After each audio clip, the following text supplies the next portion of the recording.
ఈ విధంగా ఈరోజు మున్సిపల్ శాఖ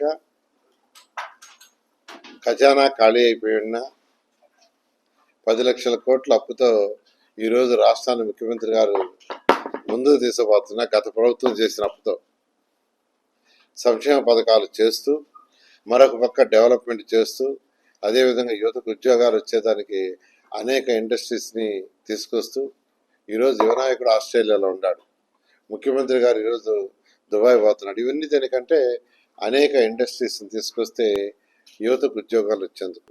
ఈ విధంగా ఈరోజు ఈ రాష్ట్ర ప్రభుత్వం గత ప్రభుత్వం చేసిన అనేక అవకతవకల నుంచి బయటకు వస్తూ ముందుకు తీసుకుపోతుంది. ఈ నేపథ్యంలో మున్సిపల్ శాఖ కూడా ఈరోజు అనేక కార్యక్రమాలు, మీకు అందరికీ తెలిసిందే, నెల్లూరు సిటీ తీసుకుంటే నెల్లూరు సిటీలో 47 పార్కులు ఉంటే 35 పార్కులు పూర్తి చేశారు.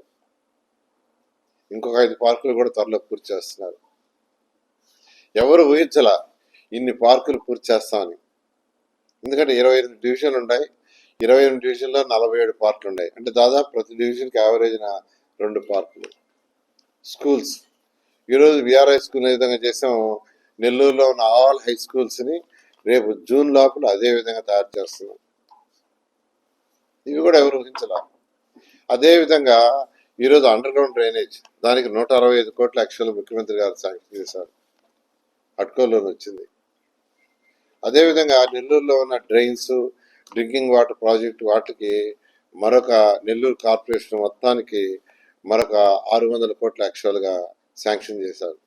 అది అమృత స్కీమ్లో ఏషియన్ ఇన్ఫ్రాస్ట్రక్చర్ ఇన్వెస్ట్మెంట్ బ్యాంక్ ద్వారా